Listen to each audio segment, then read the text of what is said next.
Lahore central jail में 23 मार्च 1931 की शुरुआत किसी और दिन की तरह ही हुई थी। फर्क सिर्फ इतना था कि सुबह सुबह जोर की आंधी आई थी, बहुत तेज। लेकिन जेल के कैदियों को थोड़ा अजीब सा लगा जब 4 बजे ही वार्डन चरत सिंह ने उनसे आकर कहा कि वो अपनी अपनी कोठरियों में चले जाएं। उन्होंने कारण नहीं बताया था। उनके मुंह से सिर्फ ये निकला कि आदेश ऊपर से है। अभी कैदी सोच ही रहे थे कि माजरा क्या है। जेल का नाई बरकत हर कमरे के सामने फुसफुसाते हुए गुजरा कि आज रात भगत सिंह, राजगुरु और सुखदेव को फांसी दी जाने वाली है। उस क्षण की निश्चिंता ने उनको झकझोर कर रख दिया।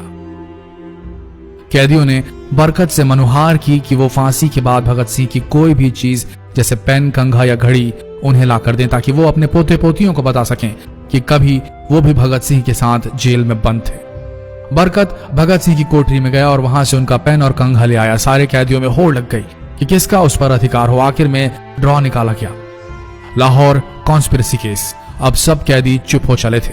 उनकी निगाहें उनकी कोठरी से गुजरने वाले रास्ते पर लगी हुई थी। भगत सिंह उनके साथ फांसी पर लटकाए जाने के लिए उसी रास्ते से गुजरने वाले थे।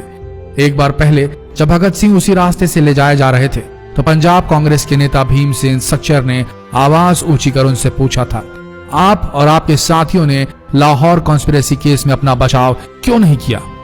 भगत सिंह का जवाब था, इनकलाबियों को मरना ही होता है क्योंकि उनके मरने से ही उनका अभियान मजबूत होता है, अदालत में अपील से नहीं। वार्डन चरत सिंह भगत सिंह के खैर ख्वाह थे और अपनी तरफ से जो कुछ बन पड़ता था उनके लिए किया करते थे। उनकी वजह से ही लाहौर की द्वारकादास लाइब्रेरी से भगत सिंह के लिए किताबें निकलकर जेल के अंदर आ पाती थी। भगत सिंह की जेल की जिंदगी काफी कठिन थी। किताबें पढ़ने का शौक हो चला था उन्हें कि एक बार उन्होंने अपने स्कूल के साथी जयदेव कपूर को लिखा था कि वो उनके लिए कार्ल लिब्कनेcht की मिलिट्रिज्म, लेनिन की लेफ्ट विंग कम्युनिज्म और ऑप्टन सिंक्लेयर का उपन्यास द स्पाई कुलबीर के जरिए भिजवाएं। भगत सिंह जेल की कठिन जिंदगी के आदी हो चले थे। उनकी कोठरी नंबर 14 का फर्श पक्का नहीं था, उस पर घास उगी हुई थी। कोठरी में बस इतनी ही जगह थी कि उनका 5 फुट 10 इंच का शरीर बमुश्किल उसमें लेट पाए। भगत सिंह को फांसी दिए जाने से 2 घंटे पहले उनके वकील प्राणनाथ मेहता उनसे मिलने पहुंचे। मेहता ने बाद में लिखा कि भगत सिंह अपनी छोटी सी कोठरी में पिंजड़े में बंद शेर की तरह चक्कर लगा रहे थे। इनकलाब जिंदाबाद। उन्होंने मुस्कुराकर मेहता को स्वागत किया और पूछा कि आप मेरी किताब रिवोल्यूशनरी लेनिन लाए या नहीं। जब मेहता ने उन्हें किताब दी तो वे उसे उसी समय पढ़ने लगे मानो उनके पास अब ज्यादा समय न बचा। मेहता ने उनसे पूछा कि क्या आप देश को कोई संदेश देना चाहेंगे। भगत सिंह ने किताब से अपना मुंह हटाए बगैर कहा, सिर्फ 2 संदेश, साम्राज्यवाद मुर्दाबाद और इनकलाब जिंदाबाद। इसके बाद भगत सिंह ने मेहता से कहा कि वो पंडित नेहरू और सुभाष चंद्र बोस को मेरा धन्यवाद पहुंचा दे जिन्होंने मेरे केस में गहरी रुचि ली थी। भगत सिंह से मिलने के बाद मेहता राजगुरु से मिलने उनकी कोठरी पहुंचे। राजगुरु के अंतिम शब्द थे, हम लोग जल्द मिलेंगे। सुखदेव ने मेहता को याद दिलाया कि वो उनकी मौत के बाद जेलर से वो कैरम बोर्ड ले लें जो उन्होंने उन्हें कुछ महीने पहले दिया था। मेहता के जाने के थोड़ी देर बाद जेल अधिकारियों ने तीनों क्रांतिकारियों को बता दिया कि उनको वक्त से 12 घंटे पहले ही फांसी दी जा रही है। अगले दिन सुबह 6 बजे की बजाय उन्हें उसी शाम 7 बजे फांसी पर चढ़ा दिया जाएगा। भगत सिंह मेहता द्वारा दी गई किताब के कुछ पन्ने ही पढ़ पाए थे। उनके मुंह से निकला, क्या आप मुझे इस किताब का एक अध्याय भी खत्म करने नहीं देंगे? भगत सिंह ने जेल के मुस्लिम सफाई कर्मचारी बेबे से अनुरोध किया कि वो उनके लिए उनको फांसी दिए जाने से 1 दिन पहले शाम को अपने घर से खाना जरूर लाएं। लेकिन बेबे भगत सिंह की इच्छा पूरी नहीं कर सके क्योंकि भगत सिंह को 12 घंटे पहले फांसी देने का फैसला ले लिया गया और बेबे जेल के गेट के अंदर ही नहीं घुस पाए। थोड़ी देर बाद तीनों क्रांतिकारियों को फांसी की तैयारी के लिए उनकी कोठरियों से बाहर निकाला गया। भगत सिंह, राजगुरु और सुखदेव ने अपने हाथ जोड़े और अपना प्रिय आजादी गीत गाने लगे। कभी वो दिन भी आएगा कि जब आजाद होंगे हम, या अपनी ही जमीन होगी या अपना आसमान होगा। फिर इन तीनों का एक एक करके वजन लिया गया। सबके वजन बढ़ गए थे। इन सब से कहा गया कि अपना आखिरी स्नान करें। फिर उनको काले कपड़े पहनाए गए लेकिन उनके चेहरे खुले रहने दिए गए।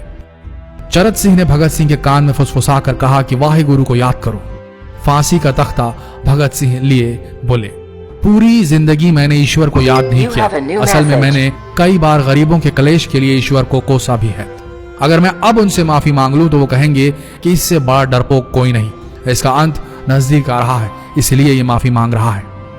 जैसे ही जेल की घड़ी ने 6 बजाया, कैदियों ने दूर से आती कुछ पद चांपें सुनी। उनके साथ भारी बूटों के जमीन पर पड़ने की आवाजें भी आ रही थी।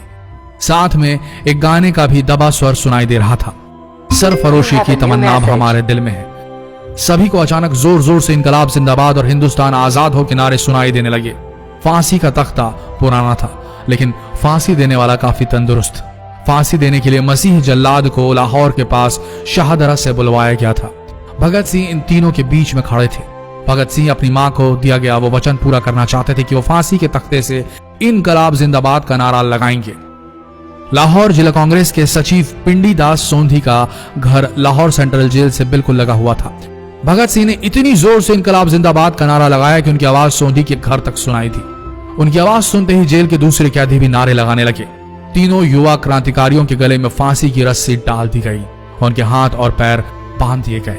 तभी जल्लाद ने पूछा, सबसे पहले कौन जाएगा? सुखदेव ने सबसे पहले फांसी पर लटकने की हामी भरी। जल्लाद ने एक एक कर रस्सियां खींची और उनके पैरों के नीचे लगे तख्तों को पैर मारकर हटा दिया। काफी देर तक उनके शव तख्तों से लटकते रहे। अंत में उन्हें नीचे उतारा गया और वहां मौजूद डॉक्टरों लेफ्टिनेंट कर्नल जे नेल्सन और लेफ्टिनेंट कर्नल NS सोंधी ने उन्हें मृत घोषित किया। एक जेल अधिकारी पर फांसी का इतना असर हुआ कि जब उससे कहा गया कि वो मृतकों की पहचान करें तो उसने ऐसा करने से इनकार कर दिया। उसे उसी जगह पर निलंबित कर दिया गया अंग्रेजों द्वारा। एक जूनियर अफसर ने यह काम अंजाम दिया। पहले योजना थी कि इन सब का अंतिम संस्कार जेल के अंदर ही किया जाएगा, लेकिन फिर यह विचार त्यागना पड़ा जब अधिकारियों को आभास हुआ कि जेल से धुआं उठते देख बाहर खड़ी भीड़ जेल पर हमला कर सकती है। इसलिए जेल की पिछली दीवार तोड़ी गई। उसी रास्ते से ट्रक जेल के अंदर लाया गया और उस पर बहुत अपमानजनक तरीके से उन शवों को एक सामान की तरह लाद दिया गया। पहले तय हुआ था कि उनका अंतिम संस्कार रावी के तट पर किया जाएगा, लेकिन रावी में पानी बहुत ही कम था, इसलिए सतलज के किनारे शवों को जलाने का फैसला लिया गया। उनके पार्थिव शरीर को फिरोजपुर के पास सतलज के किनारे लाया गया। तब तक रात के 10 बज चुके थे। इस बीच उप पुलिस अधीक्षक कसूर सुदर्शन सिंह कसूर गांव से एक पुजारी जगदीश अचरज को बुला लाए। अभी उनमें आग लगाई ही गई थी कि लोगों को इसके बारे में पता चल गया। जैसे ही ब्रितानी सैनिकों ने लोगों को अपनी तरफ आते देखा, वो शवों को वहीं छोड़कर अपने वाहनों की तरफ भागे। सारी रात गांव के लोगों ने उन शवों के चारों ओर पहरा दिया। अगले दिन दोपहर के आसपास जिला मजिस्ट्रेट की दस्तखत के साथ लाहौर के कई इलाकों में नोटिस चिपकाया गया, जिसमें बताया गया कि भगत सिंह, सुखदेव और राजगुरु का सतलज के किनारे हिंदू सिख रीति से अंतिम संस्कार कर दिया गया है। तो ये थे भगत सिंह की जिंदगी के वो 12 आखिरी घंटे। आशा करते हैं इस वीडियो में सुनाई गई ये कहानी आज युवा पीढ़ी के दिलों में मर चुके देशभक्ति को जगाने में कामयाब होंगे। जितना हो सके इस संदेश को पूरे देश में पहुंचाएं।